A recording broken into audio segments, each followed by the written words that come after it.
Desde Somos la Transición sentimos que nuestro pueblo está triste, manso, desesperanzado. Claro, hay injusticia, hay corrupción, hay pobreza.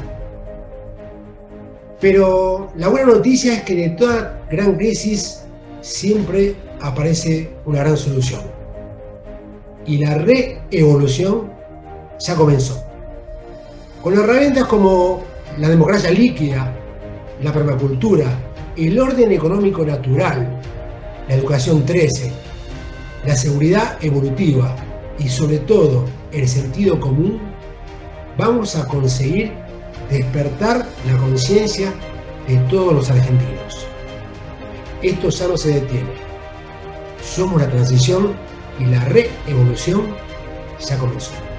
He vivido los últimos 30 años defendiendo una idea con pasión, una idea que llegó a sus frutos en los llamados clubes de trueque. Se trata simplemente de la neoeconomía, la ecosofía, elementos de lo que se conoce como economía natural. ¿Cuál es la idea? Proponer avanzar, no solamente desde lo privado, no solamente desde la figura de la productividad de cada uno de nosotros, fuera de un contexto social oficial, sino que introducir el sistema dentro de lo que conocemos como los mecanismos gubernamentales para definitivamente, aprovechando esta maravillosa crisis, conseguir resultados positivos para nuestro pueblo. Es una de las tantas propuestas que ofrecemos en Somos la Transición.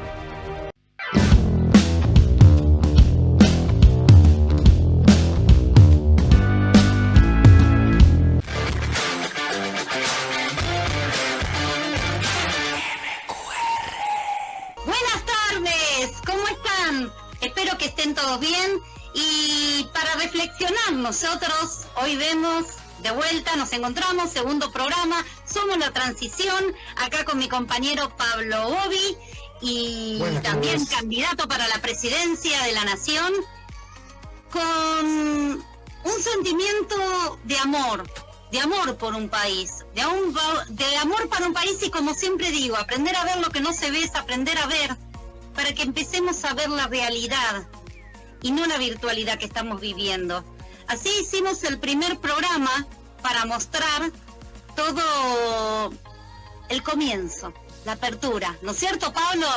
Y en esa apertura, ahora te doy la palabra porque vos sos el candidato y la persona indicada. Yo en este programa es como que doy las preguntas, los interrogantes, y como te dije, perteneciendo a un pueblo que también sufre de injusticias, que sufre de maltrato, que realmente uno tiene que tener mucho saber, como siempre le dije a mis alumnos, sos rebelde, tenés que saber, no por irte por el lado malo, las cosas malas, no, a través del conocimiento, y que decimos a través del conocer, a través de la sabiduría, porque siempre está la palabra miento, y ahí está lo que se ve en los libros, y lo que nos enseñan, en esa educación cuadrada.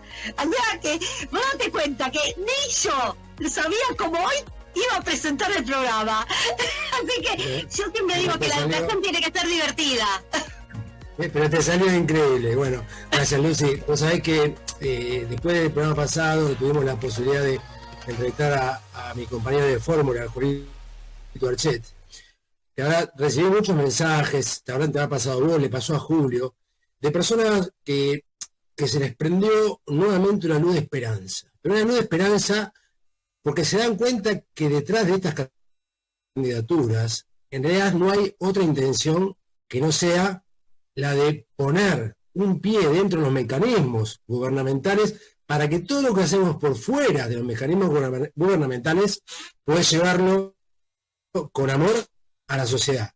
Es increíble que en un pueblo, una nación argentina, una Latinoamérica, que tiene recursos de todo tipo, haya gente que esté sufriendo, que le esté pasando mal. Y esto obedece, y ahora sí te veo como candidato, a una matriz que está mal, una matriz que está cambiada, que tiene que ver con la corrupción de las ciencias económicas, que tiene que ver con la corrupción del derecho, y por sobre todo la corrupción de la historia, lo más sagrado. Hoy tengo la suerte, tenemos, Lucy, la suerte de tener como invitado a una persona que hoy yo lo considero en el área económica un mentor, me está enseñando todo. Es junto a otro que le llamo Guillermo Andor, me están dando todas las claves de eso que yo no sabía, que yo no imaginaba, que lo intuía, que lo vivía, que yo sabía acá en algo, que como ser humano pensante, en algo nos están embromando y quiero saber qué es. Cuando finalmente conozco a esta persona, se me terminan a abrir los ojos y yo quiero presentarlo. Es el doctor Carlos Luch, nada más y nada menos que el presidente del Instituto de Estudios Económicos Silvio Gesell y de la Fundación Silvio Gesell. Además, miembro activo del Movimiento de Transición y parte de nuestro equipo, ¿no? El líder de nuestro equipo en el área económica. ¿Cómo estás, Carlos? Bienvenido. Un gusto. ¿Qué tal? ¿Cómo están? ¿Cómo están, Lucy? ¿Cómo estás, Pablo? ¿Qué tal? Un gusto. Qué gusto conocerte, Lucy. Un gran abrazo. Muy feliz de estar acá acompañando a mi compañero Pablo Gobi, que está haciendo realmente un trabajo fantástico, muy consistente además. Y bueno, acá estamos dándole todo el apoyo en algo que es novedoso, ojo, es inédito, muy bien, muy intuitivo y creo que está haciendo por el buen camino, así que lo vamos a ayudar y vamos a charlar de eso ahora. Bueno, vos sabés, Carlos, que pareciera que estamos haciendo un poquito de ruido. ¿Sí? No me digas. ¿Te puedo contar una anécdota ayer al aire? Por favor, por favor. Vos sabés que en la trastienda de los partidos políticos siempre hay el lleve y trae, como supongo que habrá en todos los sectores. Yo que vengo del mundo de la cosmética, entre los peluqueros se lleve y trae, la gente que está en la farándula, en la trastienda, hay un lleve y trae. La política también tiene lleve y trae. Ayer me encontré con dos personas que no sé quiénes son, que me estaban ofreciendo como candidatos para un partido como parte de la negociación. No, mirá, pero yo tengo a Pablo Gobi y a Somos la Transición, para poner. Gente que no sé quiénes son. Cuando me llamaron la gente de nuestro partido diciendo, Pablo, ¿cómo es esto? No, te juro que no los conozco. No sé quiénes son, pero me están subiendo el precio. Gracias, o sea... En realidad, muchas gracias. Evidentemente, Carlos, el trabajo que estamos haciendo con tu coach, Carlos no solamente me coachea desde las áreas económicas, sino me coachea desde varias áreas, ¿no? Es un equipo de trabajo. Pero Carlos, vamos a lo tuyo. Carlos es el autor de un montón de libros, pero hay uno principal que me enamoró, que se llama De Keynes a Gesell. Y ahí es donde Carlos cuenta exactamente cómo evolucionó la economía del mundo y quién es Silvio Gesell. Así que, a ver, Carlos, ¿cómo te hago la pregunta para que la gente entienda que todo se inventó en el Río de la Plata, que no nos engañen más, y que usemos lo que inventamos nosotros una vez por todas? Tal cual, no hace falta decir más nada. Primero, bueno, te agradezco la invitación, disfruto mucho esto, pero hay algo, mientras hablas, que nos vincula a nosotros dos y a todos quienes resuenan como nosotros. Mira, Lucy, cuando hablamos de Keynes y Gesell, hablamos de economía natural, y escuchás esto, tiene tanto sentido común, que es como que lo sabemos de toda la vida y nadie nos lo dijo, ¿no es así, Pablo?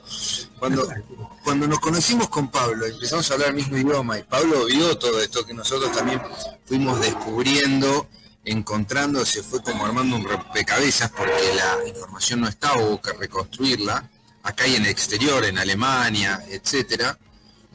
Y nos encontramos con un panorama y decir, claro, estos somos los argentinos, somos nosotros.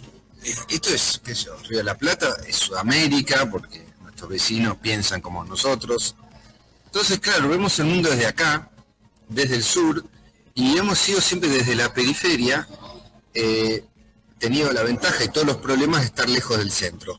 Hemos tenido que ver el mundo desde este lugar y resolver una cantidad de problemas que la gente del centro no lo ha hecho porque siempre tuvieron el dinero, la plata, el poder y se han peleado entre ellos, entre los imperios.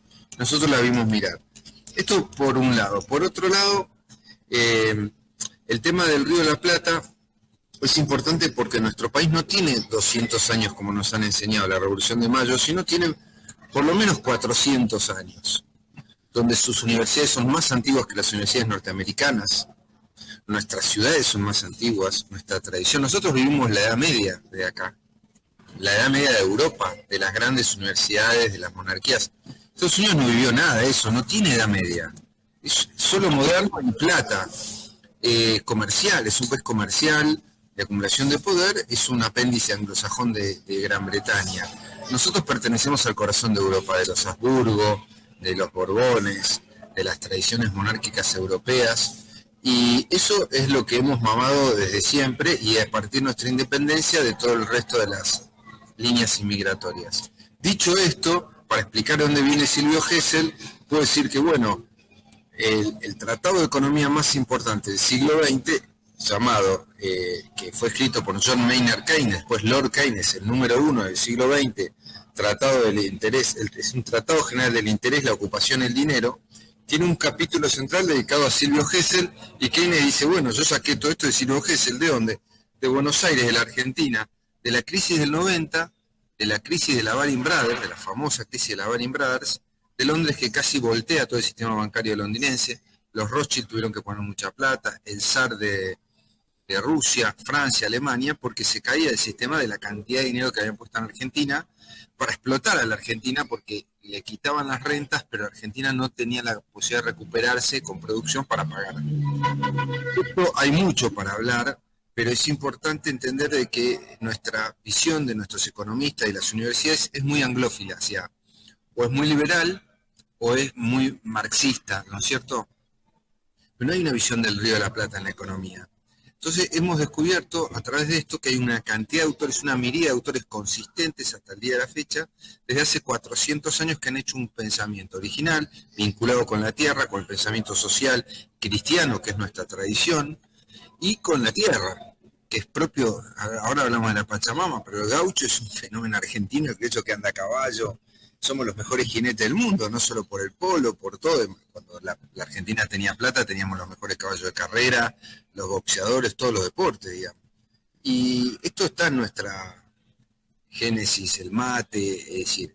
Entonces, también se refleja en la cultura, en la política y en el pensamiento económico. Por lo tanto, la cantidad de tratados, de libros, de autores que hay, no se estudian en nuestras universidades prácticamente. Han sido marginados, hay por supuesto gente muy prestigiosa y que ha escrito, pero no se los estudia. Y hay que recuperar esto porque nuestros profesores, nuestra clase dirigente se va a estudiar a Inglaterra, a Estados Unidos, a ver cómo hacer más rico a Estados Unidos, ¿viste? Cómo ganar plata para el JP Morgan, para el Citibank. Lo mejor es ir a la web de Citibank o a Londres para hacer plata para ellos. Esa es nuestra clase dirigente, pero esa no es la clase que formó la Argentina. Esa no es Julio Argentino Roca, ni Liconaza Avellaneda, ni Manuel Belgrano, ni siquiera Lem. Es un poco vergonzoso, la verdad. Acá Pablo tiene un amigo que se llama Javier Milei, que es el representante de nuestra clase dirigente, ¿no? Bastante vergonzoso, bochornoso, ni siquiera tiene buen nivel, desprestigia la profesión económica. Los economistas tampoco se dan por aludidos de que desprestigia de esta manera la profesión y la política. Y los jóvenes atrás de él, jóvenes sin formación, producto de un sistema educativo que ha sido vaciado, ¿no? Hay que ver qué pasó acá con el Congreso Pedagógico del 85-86, yo no quiero entrar en problemas, pero los docentes, hay docentes que les preguntan, no saben las capitales, las docentes, las capitales de las provincias o capitales de países del exterior. Hemos depredado el país, 50% en la pobreza, gente en las villas miseria. No les podemos pedir a ellos lo que la clase dirigente hace, es sacar toda la renta y reventar todo lo que puede y llevársela al exterior. No tenemos gente que piense bien. Entonces acá lo único que hay que hacer es que el mercado decida lo que quieren hacer. Desde Neustadt y Mariano Grondona está esta parte, con Menem y Martínez de Oz, tenemos un discurso hegemónico que es el neoliberal, y un discurso opositor con mucha influencia marxista, también eurocéntrica, es decir, ambos dos son eurocéntricos, o pro-norteamericanos. Y argentino no, nada, hay un pensamiento latinoamericano, hay grandes pensadores como el Colorado Ramos, Julio, o sea, Abelardo Ramos, que a veces ha sido denostado por un pensamiento nacional y de izquierda, y ha habido pensamientos nacionales y de derecha y pensamientos desarrollistas. Pero hoy en día eso ya no está. Volviendo a Silvio Gesell, y dado que el principal economista del mundo, que era inglés, dice, bueno, el futuro va a aprender más de Silvio Gesell que de Carlos Marx, ¿dónde están los economistas argentinos estudiando a Silvio Gesell? En ningún lado. ¿Hay libros? No. Sacamos este porque conseguimos a la familia Gesell. Los alemanes nos preguntaban a nosotros a los alemanes, nadie sabía qué había pasado acá en Argentina. Los documentos estaban en familias de acá y algunos en Alemania, la familia Mesa y Gesell que pudimos superar, y la familia Torkins, prestigiosa familia, la de Ernesto Torkins, que tampoco se lo estudia, fue un gran industrial, empresario y banquero argentino, y no se lo estudia tampoco ni siquiera en el Banco Central, que tiene una biblioteca que se llama Torkins, y su discípulo, Prebisch, no estudia en historia argentina. Y lo que hacen es ver cómo ganan más plata con los bonos del Citibank y con la deuda externa argentina, donde ellos aprendieron de nosotros. Ahora no hay tiempo, pero ellos aprendieron de nosotros, los norteamericanos, además de Silvio Gesell. Así que tenemos toda una historia para reconstruir y para lanzar y proyectar al futuro, acá con el amigo Pablo Gobi, reconstruyendo un cuerpo no solo social y económico, sino político, cultural, ¿no? Dale, Pablo.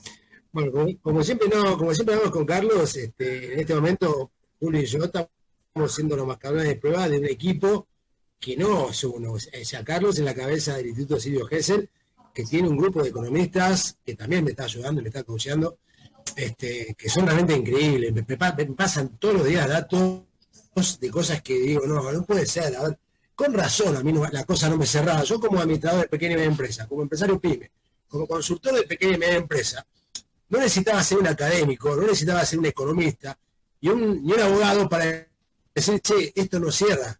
¿No te das cuenta que en algún lado nos está abrochando? O sea, dicho en criollo.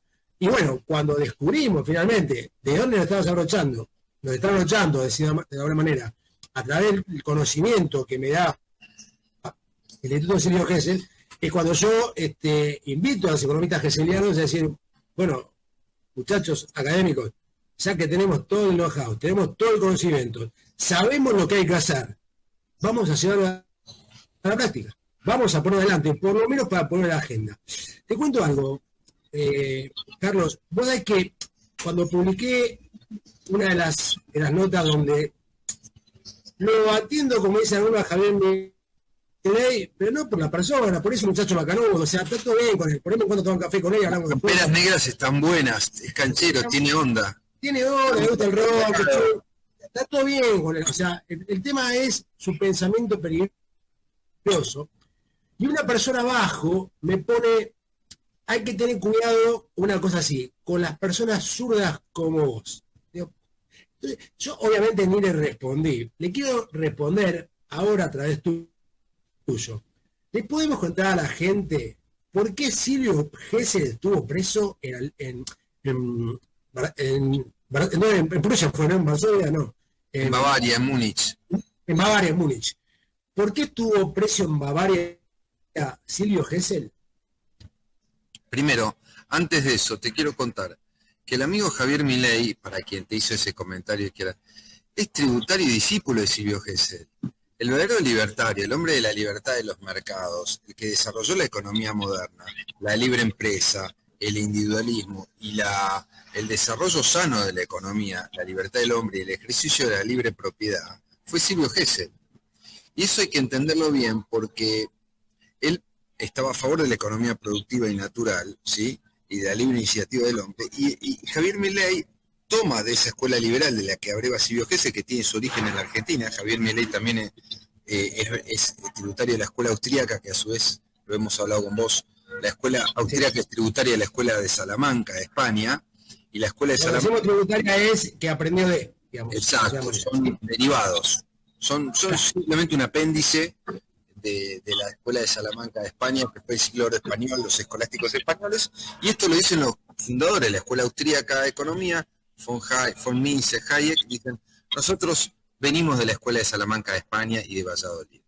Y ellos a su vez, ya lo hemos hablado, de la escolástica indiana, que es anterior a la española, que fue en el Río de la Plata, en el Alto Perú, Chuquisaca, Universidad de Chuquisaca. O sea que realmente Milei, todo lo que escribió Milei ya fue escrito antes acá, mucho mejor en España también, pero la diferencia con los libertarios, que era Juan de Mariana, que es uno de sus admirados, digamos, íconos, que era un sacerdote jesuita de España, promovían la libertad del hombre, etcétera, contra las dictaduras, igual que Gesell, no estaban a favor de la tasa de interés, estaban en contra de la usura, y Javier está a favor de la usura, como la mayoría de los economistas que hoy gobiernan la Argentina, los que vemos en la televisión, todos a favor de la usura. Pagar la deuda externa, endeudarse, producir, ni hablar. No vas a escuchar en ningún programa de televisión cómo producir. Bueno, Carlos, que hoy hablando con Lucy telefónicamente, ella me hablaba un poco de los impuestos y demás, y le dije, mira, Lucy, acá se trata de de una reforma fundamental que tiene que cambiar el sistema de impuestos al trabajo por un sistema de rentas a la tierra. O sea, si vos no cambiás esa matriz, no importa quién gobierne, vamos a seguir fracasando y fracasando y fracasando. Y no hay ningún espacio en Argentina que lo esté ni siquiera proponiendo. Cuando Javier Milei habla de bajar los impuestos, sigue diciendo que lo que va a hacer es recortar recaudación, que de algún lado la va a tener que después recortar, o con baja de salarios docentes, o de policía, o de servicios, porque en realidad la solución es la eliminación de los impuestos y cambiarlo por un sistema de rentas a la tierra como tienen los países que le van bien. Y a ustedes no les llama la atención que las personas que lo quisieron conquistar tantas veces como los ingleses, los países, digamos, la comunidad de naciones inglesas, 54 países de la Commonwealth, tenga el sistema de renta a la tierra y nos dé a nosotros el sistema a través del Código Civil de impuestos de trabajo? ¿No les llama la atención eso y que a ellos les vaya bien y a nosotros mal? Entonces, no es que uno esté en contra de Javier. Pobre, yo le pego a Javier porque además es el único que habla. Los demás, Carlos, ni siquiera le podemos pegar porque no dicen nada. Se esconden. Están esperando a asumir. Claro, están esperando a asumir para que directamente de la banca internacional le bajen el programa económico. Ayer estaba viendo televisión, haciendo zapping. ¿Y cuál es el plan? Bueno, estamos trabajando. No, están esperando a asumir. Cuando asumen, le van a bajar el programa de estudios para las universidades de ciencias económicas y de derecho y de historia, trocándola un poquito, en portugués, y vamos a seguir manteniendo el sistema de impuestos. Entonces, que cuando Javier propone el sistema de impuestos, es como proponer, bueno, si tenés mucha fiebre, no te voy a sanar la fiebre, te la voy a bajar un poco. No es una solución. Va a durar un ratito, y esa baja de impuestos va a hacer falta recaudación, y esa baja de recaudación alguien la va a terminar pagando. Y vas a seguir siendo esclavo, porque lo que propone Javier es seguir siendo esclavo de los impuestos. Dice, bueno, bajar el gasto público, pero seguir pagando impuestos al trabajo y a la producción, para que seas esclavo del Estado. Él nos quiere liberar del Estado y nos está haciendo esclavo. No es libertario, es esclavista. Es esclavista del sistema de impuestos, es esclavista del sistema de la usura, de los intereses de los bancos y de la renta financiera, que es la patria financiera que ha sometido a la Argentina en los últimos 70 años. Particularmente de Martínez de Oz para acá. Él es el caballo moderno. Él es como si te dijeran Martínez de Oz. Ahora, ¿por qué él, que es un esclavista de una Argentina que tenía 4% de pobreza en la década del 70, ahora tenemos 10 veces más, dice que nos va a liberar si nos va a seguir esclavizando? Por la ignorancia de la gente y de los jóvenes, y de un discurso que tiene mucho de gancho y de marketing, pero poco de sustancia. Porque no solo no le dice a la gente lo que va a hacer, sino que estamos transmitiendo un mensaje equívoco, erróneo, confuso a propósito, cuando lo que hay que hacer es, como decís vos, Pablo, eliminar de 166 impuestos, bajarlo a 5. No tiene que haber más impuestos hay que impuesto a la tierra libre de mejoras, urbana y rural. Y con eso cubrir el gasto público y triplicar la producción. Con eso va a aumentar el poder adquisitivo del salario. No vamos a pagar IVA, hay que bajarlo del 21 al 7%. O al 11%, pero eliminar el resto de los impuestos nos va a llenar de mayor ingreso y automáticamente combatir la inflación porque aumenta la producción. Bueno, los economistas del equipo dicen que automáticamente se multiplica por 3 el valor de salario nominal, ¿no? En un año. En un año tenemos casi un poder de compra mayor, o sea, ya casi 3 veces más que esto. Bueno, pero para responderle a estas personas que dicen no, porque es zurdo, ¿acaso Silvio Gesell no fue preso por libertario? Sí, exactamente. Silvio Gesell fue llamado a lo que se llamó la República, era la República de los Intelectuales, ¿sí? La socialista de Baviera, en donde él estuvo una semana como ministro de Economía, porque ese gobierno duró 10 días y fue volteado por un golpe comunista, marxista, que lo puso preso a Silvio Gesell. Él hablaba del dinero libre y de la tierra libre.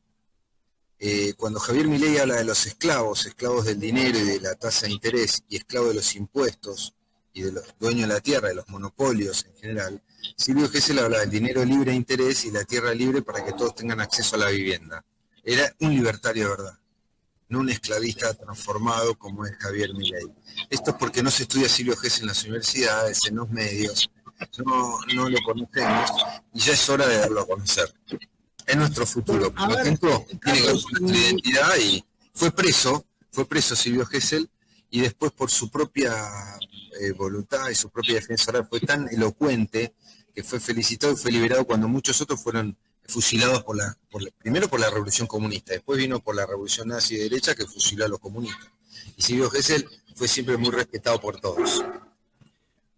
Bueno, a ver, Carlos, y si estamos hablando justamente de economía casera, doméstica y macroeconomía, no puedo más que preguntarte, está bien, ya sabemos lo que ocurre con Javier Milei, es un esclavista disfrazado, no es una persona, eso, repito, todo lo que nosotros podemos opinar es con amor y no es hacia la persona. Yo con él, con mucho gusto, tomo un café, comparto una charla de fútbol, incluso hasta podemos hablar de esto mismo. No tengo ningún problema. Yo creo que cuando la entienda, se va a sumar a la causa como se van a sumar todos. Y yo creo que se va a convertir en libertario y va a empezar a defender la libertad en serio, la libertad del hombre, de la propiedad, del progreso, el desarrollo y del bienestar para todos. No para el 4% de la población, porque él es libertario para el 4%, nosotros somos libertarios para el 100%, para la felicidad del pueblo y la grandeza de la sociedad. ¿Qué pasa con los economistas de otros espacios? Tienen miedo, algunos tienen miedo de decir la verdad y otra gran mayoría no entienden porque están educados en lo que es la economía financiera y no la economía real, la economía productiva. Ahí está, yo estaba viendo a ver en qué podía me echar, porque realmente acá yo recién estoy metiéndome también en el tema más bien de economía, a través de Pablo estoy conociendo, y que realmente tendríamos que tenerlo todo. Hoy en día se dice, casualmente dicen, que en las escuelas se tendría que enseñar educación financiera. Sí, señor. Economía, no educación financiera, educación económica, que no es lo mismo.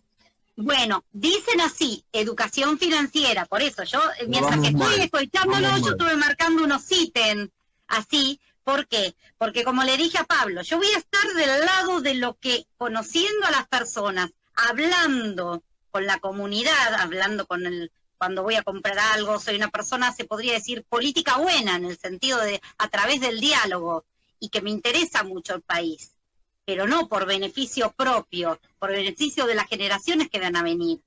Soy más o menos de la idea de Pablo también, por eso Pablo me citó para todo esto. Acá es una pregunta también muy clara. Yo creo que la gente se maneja con miedo según Maquiavelo, pero ¿por qué en algún momento de toda nuestra vida no lo hacen? ¿Por qué no lo hacen? Porque este conocimiento o este saber que usted tiene, la gente está más con el tema del miento. Entonces, en ese miento lo tapan. Sí. ¿Por qué hasta ahora lo siguen tapando para generar que sigamos siendo unos esclavos? Para nos que la mantienen en la Argentina... ignorancia. Es importante mantenernos en la ignorancia y que el sistema siga viviendo, porque de esa forma podemos ser explotados y seguimos pagando la deuda sin chistar. Todos los impuestos que nos explotan, que pagamos el IVA, el 60%, 50% de los precios son impuestos cuando pagás no solo los servicios públicos, sino cualquier bien o servicio. Todos esos impuestos van a pagar la deuda externa. El 30% de gasto público es para pagar la deuda, que estamos pagando todos nosotros con nuestro ingreso. Esto no conviene que se sepa, porque se quedan sin laburo un montón de gente, economistas de la economía financiera, que viven de la deuda o del interés, igual que los bancos. Entonces, ¿por qué no se dice? Bueno, porque si vos hablas en contra de esto, te quedas sin laburo. Vos tenés que ser un canchero bar, un economista top, como Javier Milei, que eso es un number one. Él viene del estudio Broda, acuérdense, un estudio muy monetarista, y ellos son proclives, como los economistas que llaman los gurúes de la City, a la deuda pública y a la deuda privada. También quiere que los privados se endeuden para comprar en 12 cuotas cualquier cosa, porque tiene tasa de interés. Ellos viven de eso. Pero los países desarrollados no hacen eso no te lo van a decir. Ninguno. El estudio Broda lo que quiere es que se achique el gasto público para que de esa forma con el excedente se pague más intereses, más deuda, pero si el país no crece no importa. Ningún país desarrollado hace lo que promueven los gurús de la City acá. Entonces, si vos querés ser gurú de la City y ganar plata y hacer carrera como economista, no puedes decir lo que estamos diciendo nosotros. Te quedas sin laburo. No salís en ningún medio, no escribís más en la televisión, o tenés que ser digamos, progresista, pero los progresistas también están con el corte neoliberal porque ellos también creen en el tema de la deuda. No han sabido salir de esa corset que tiene el funcionamiento, la enseñanza de la economía neoclásica y la economía marxista. Que acá nosotros hace falta alguien capaz de, como nosotros, capaz de generar la ruptura de paradigma y que tenga de alguna manera que no tengan. Y es muy importante porque se pone. Y decir, bueno, hay que romper el paradigma y hay que decir la verdad a la gente y que la gente decida, pero abrirle los ojos a lo que está ocurriendo y mostrarle no solamente a los gobernantes de Argentina. La semana que viene vamos a hacer un trabajo donde vamos a hacer una nota justamente explicando esto y lo vamos a replicar en toda América Latina, porque por ejemplo yo no dudo de buenas intenciones de Lula, no sé, no lo conozco como persona, pero no va a poder, porque forma parte de este sistema. Y Bolsonaro el anterior tampoco pudo, porque forma parte de este sistema. Y el que venga después de Lula tampoco va a poder, estamos hablando de Brasil. Y así pasa en todos los países de Latinoamérica, incluso la misma España. Estábamos hablando el otro día con Guillermo Andró, de que así como existe la mancomunidad británica, de naciones británicas, tenemos que recuperar la mancomunidad de países latinoamericanos y después ir al rescate de España y de Portugal, y la mancomunidad de Hispanoamérica, ¿sí?, sea una realidad, porque ellos también están sufriendo el mismo problema. Ellos también están viviendo el sistema de paga de impuestos, y así están. Obviamente, nosotros además en Argentina, a esa problemática le sumamos la propia, y como generalmente para hacer las cosas somos muy buenos, cuando lo queremos hacer mal, también somos muy buenos y muy creativos. Entonces, si vamos a jugar al fútbol, somos campeones del mundo. Si vamos a jugar al rugby, posiblemente le ganemos hasta un partido a los All Blacks. Sí, señor. ¿Sí? No le ganamos 2 veces y le vamos a seguir ganando. 2 veces y le vamos a seguir ganando. El Seven también. Si vamos a jugar al hockey, todo. Hockey, todo. Hockey también. Ahora, si se trata también de ser corruptos, también hay gente muy talentosa. Hay gente realmente muy talentosa y son campeones del mundo, porque hemos llegado a niveles que realmente son de tipo, a ver, ¿para qué querés plata, mucha más plata, más dinero del que podés contar en las próximas 10 vidas? Cuando además el paradigma al que estamos apuntando es un paradigma en el cual la acumulación de riqueza, o mejor dicho, la acumulación de papel y billete no te va a servir para nada. Todo lo contrario, ¿no es cierto? Bueno, Lucy, tanto el doctor Luz, Carlito para mí, como yo, los dos somos, seguimos un camino que es el camino de Juna, la filosofía ancestral hawaiana polinesia, y sabemos perfectamente que la energía va donde va la atención, que son los principios del camino de Juna. Entonces, cuando vos concentrás en dinero tu energía y lo dejás estancado, escondido, enterrado, guardado, lo que estás haciendo es guardar energía que no circule. Y eso no es sano. Si haces eso con dinero, está tu dinero, está tu corazón también. Y eso es lo que pasa. Seguí, por favor. No. A ver, todo esto lo hemos descubierto juntos gracias a tus enseñanzas, Carlos. Así que, nada, yo lo que quiero es ahora decirle a las personas, porque después viene la falta de esperanza. Decir, y bueno, está bien, lo que vos me estás diciendo suena bien, pero ¿van a poder hacerlo? Y la pregunta es, ¿alguien tiene alguna duda? ¿Vos qué opinás, Carlos? No tengo ninguna duda. Y en tu caso tenés la capacidad, también te estás haciendo rodear bien, no por nosotros, sino en general, porque también tenés equipo en todos aspectos. Y quiero decir otra cosa, el esclarecimiento que estamos haciendo de ideas y de sentido común, trayendo a la política sentido común, que se ha perdido porque el negocio está en hacer plata, no en el desarrollo, porque los incentivos van a eso, no solo la corrupción, sino es el diseño del sistema monetario y político que genera eso, y el resultado es el que vemos. Por eso tenemos que cambiar los incentivos, cambiar el sistema monetario para que ganar plata sea bueno para todos y no para el 4%. Eso es importante entenderlo. Entonces, de esta forma vamos a lograr esa reforma y es la forma en que vamos a generar la prosperidad, generar pensando además en términos naturales, es decir, escala humana, no una escala financiera exponencial donde la deuda se agiganta hasta niveles infinitos, nadie sabe cuánto debe en el mundo, las empresas, los derivados financieros. Eso no es racional y no es natural y enferma a la gente y va a generar la crisis, no solo climática, sino bélica que vemos. Y quiero agregar... Yo acá le quería decir algo a Lucy, de una pregunta que te hizo a vos, y vos hiciste una linda aclaración. Cuando hablaba de educación financiera y educación económica. Y la diferencia. Lucy, esto seguramente el doctor Luz lo va a compartir conmigo. Cuando estamos hablando de educación financiera es como si fuera Kiyosaki, hombre rico, hombre pobre. Sí. ¿Cómo ganarle a los demás en un sistema que en sí mismo no sirve?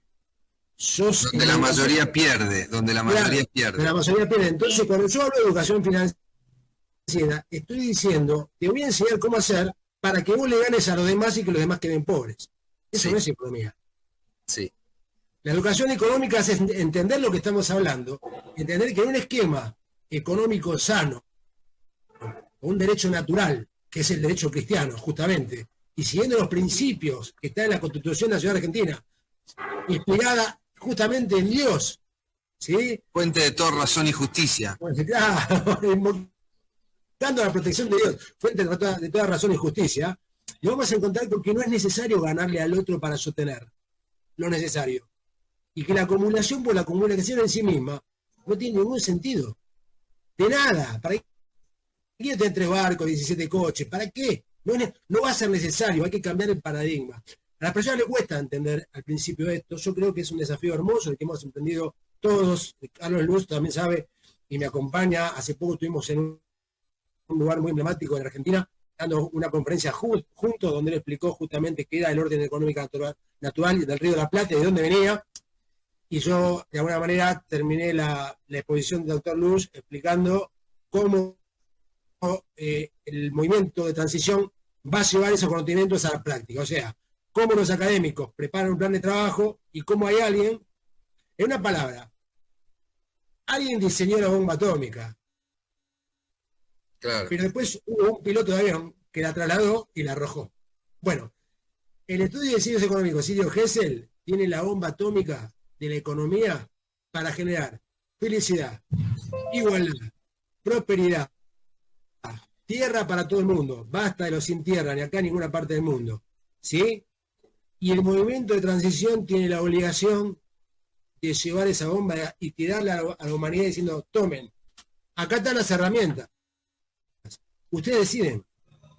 Por eso para nosotros es tan importante, y siempre hablamos con los economistas y con la gente de permacultura, algunas personas dicen, Pablo, y la permacultura, todo eso forma parte de la democracia líquida, todo eso forma parte, digamos, de la segunda fase luego de subirnos a la lona. Si lo hablamos en términos deportivos, nosotros hoy estamos abajo de la lona. Nos sacaron del rey directamente. Tenemos que poner un plan de acción para subirnos a la lona. Una vez que nos subamos a la lona, ahí empezamos a trabajar con la permacultura, con la democracia líquida, con la educación 13, con la defensa evolutiva, con todas las herramientas que tenemos que no tiene ningún espacio, pero primero tenemos que hacer la reforma estructural fundamental que es tributaria. Sin eso, va a ser pedalea sin cadena. Por eso cuando a mí hace poquito me llamaron y me tentaron, y esto Carlos no te lo conté, te lo cuento al aire, me ofrecieron mucho dinero a cambio de que yo me baje a ser diputado justamente de la persona que estuvimos hablando. Mirá vos. ¿Sí? Y no voy a dar nombre porque no viene al caso. Le dije, mira, hay 2 cosas que tendrías que entender. Primero, que las personas que de alguna manera sentimos la vida y tenemos la cosmovisión que tenemos nosotros, no es justamente el dinero los que nos moviliza. Segundo, nosotros tenemos una visión de lo que queremos para el futuro de nuestras generaciones y del planeta y de la humanidad toda, ¿sí? Y eso no tiene precio. No alcanzan los ceros que entren en una computadora para que yo le ponga un precio económico para vender eso. Y tercero, vos tenés que tener en cuenta que el movimiento de transición, y es una transición, es un equipo de trabajo. Me dijeron, vos te vas con todo tu equipo de trabajo. Y le digo, mira, no te enojes. Pero mira que no soy una trabajadora de la calle que me podés cambiar por dinero, que está bárbaro. O sea, si es su decisión, ¿no? Yo estoy en contra de de la trata de personas, no de que las personas hagan con su intimidad lo que quieran. Lo dice el artículo 19 de la Constitución, ¿no? Las acciones privadas de las personas solamente que no afecten la moral y el orden público solamente serán juzgadas por Dios. Eso dice la Constitución. Pasa que la gente ni la Constitución ha leído. Así que te voy a pedir un favor. Ni el derecho romano, la justicia. Leyó la Constitución, creo, a pesar de todo. Perdón que me meta de vuelta. Algo que a mí como educadora me interesó muchísimo y siempre lo dije, y sin saber del lado económico, porque yo siempre dije, hay algo, yo realmente fui padre-madre, organicé todo mi hogar, hice todo yo, hasta es más, sé trabajar con las manos, hago el bolseado de mi casa, pues me resulta mejor que pintar. Soy una persona que, por eso tengo muchas cosas de la Mujer Maravilla que me regalan hasta mis hijas. Pero más allá de todo esto, yo siempre lo dije desde que apareció. Congreso Pedagógico del 85 pudrió al país, pudrió una generación, porque ahora nosotros, gracias a ese Congreso del 85, tenemos jóvenes y personas ya universitarias que tienen una idea vaga de realmente de lo que es una formación, una educación, una convivencia, que los 4 pilares de la educación no apuntan a eso. La educación es un tesoro, es un libro muy lindo, que lo que más habla son los 4 pilares de la educación, y eso todo gobierno, toda justicia, todo se lo pasan por arriba. Y nosotros somos la transición, estamos haciendo eso, lo de los 4 pilares, más aprender, que es el último, a vivir juntos. Porque el problema mayor, cuando vos querés el feudo, perdón, y los esclavos, nunca vamos a aprender a vivir todos juntos con libertad y respeto. Sí. ¿Se entiende? Lucy, por eso me pareció... Te veo apasionada y me encanta, y te quiero sumar un dato. En el año 1966 ocurrió un hecho en el gobierno de Onganía que se llamó la Noche de los Bastones Largos, donde rajaron 1.500 profesores de la universidad. ¿Adiviná por qué lo rajaron? Lo rajaron porque estaban empezando a enseñar lo que no debían enseñar. Eran justamente físicos y químicos de primera línea, ingenieros, y fueron todos a las universidades de Brasil, a la Universidad de San Pablo, que ahora es la mejor universidad, pero fue creada con profesores argentinos que echaron de la Argentina. Banco, también como el Banco Nacional de Desarrollo, que se cerró acá y se abrió allá, fueron todos a Brasil. Hubo todo un movimiento de favorecer a Brasil que hizo Estados Unidos y nos vació a nosotros. Hasta el día de fecha seguimos vaciados. Para cómo nos metieron en congresos pedagógicos, fuimos más para atrás. Los chicos hoy ni quieren trabajar. Vos les hacés el esfuerzo y dicen, no, yo me voy de vacaciones. No tienen nivel. Somos los peores en los niveles de educación. Cuando la Argentina era... Carlos, que si no están online, con las noticias, tengo una pantalla allá atrás que está ahí en la noticia, acaban de bajar el horroroso proyecto de que los chicos puedan pasar de grado sin saber. Bueno, ahí tenés. Lo sacaron de agenda, porque generó, claro, porque ya estábamos en un punto donde la locura era absoluta. Un chico que no aprendía matemáticas de primero podía cursar la de segundo, podía cursar la de tercero, y si tampoco aprobaba tenía un acompañamiento de un trabajador social o de alguien para que pase igual. O sea que el chico iba a llegar a la universidad sin saber comprender un simple texto. Bueno, menos mal que por lo menos lo sacaron de la orden del día, porque si lo trataban y salía, otra pequeña desgracia, grande desgracia más, para todos los pibes bonaerenses, que hoy hay un 70% de pobres, de chicos. Los chicos bonaerenses hoy, el 70% no come todas las comidas diarias.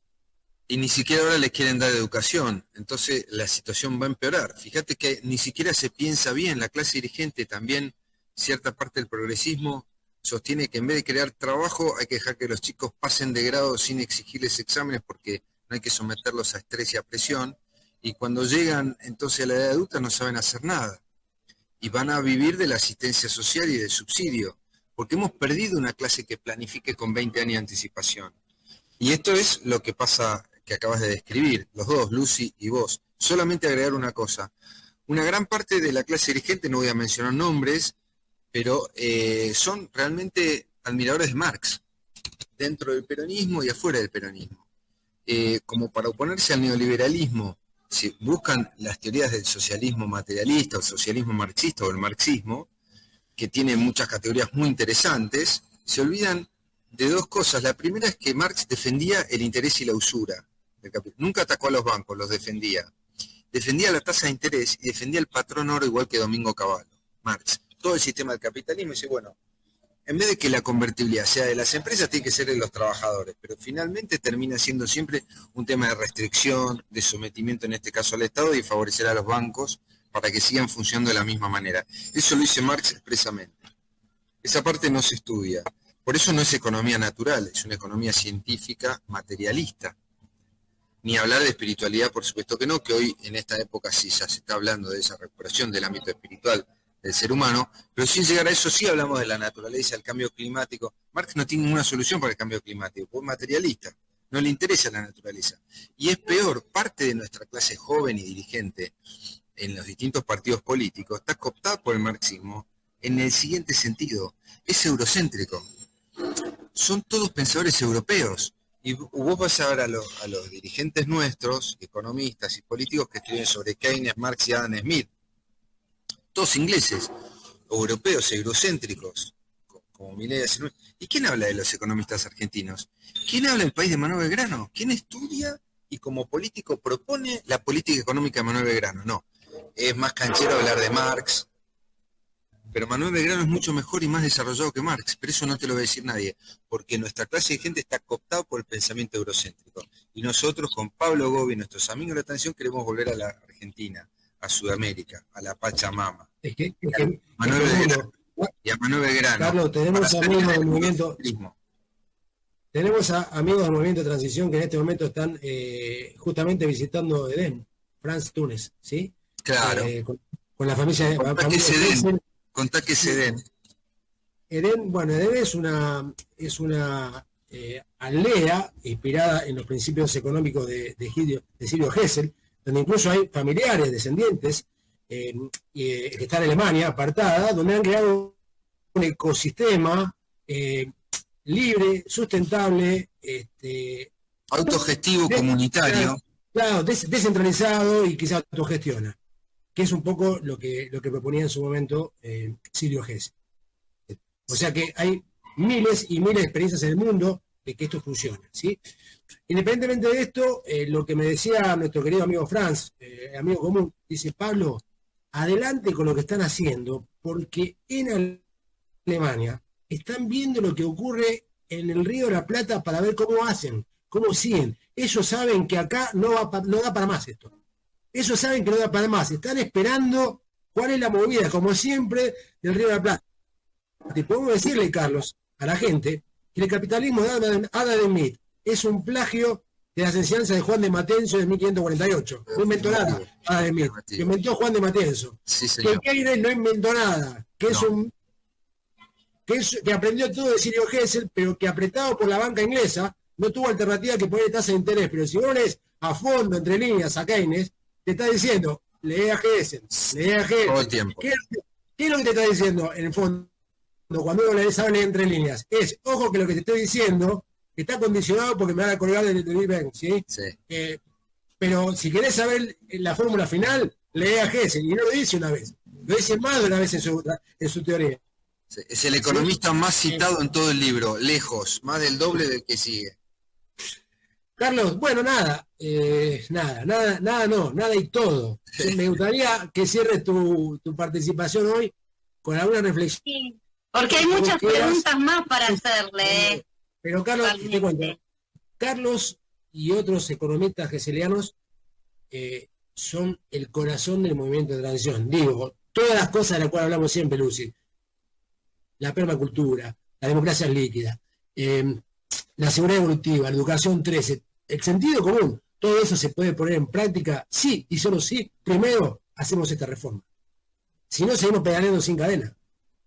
Sí, si no, no se puede hacer. Mirá una sociedad permacultural, cuando tengo una patria financiera que me está aplastando, no lo voy a conseguir o va a servir a medias.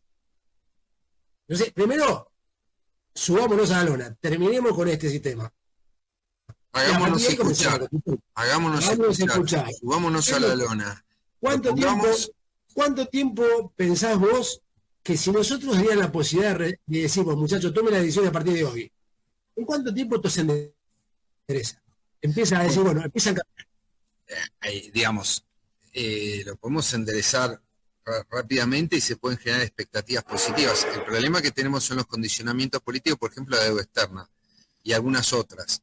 Pero en tiempos políticos, vos sabés que en un año se puede enderezar esto completamente y después lograr los consensos para las reformas impositivas con los sectores productivos, con los gobernadores, empezar a modificar el sistema impositivo y el sistema bancario. Hay que sacar la ley de entidad financiera.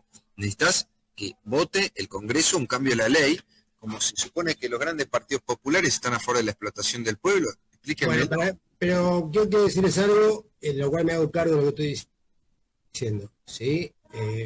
Lo digo a título personal como candidato a presidente.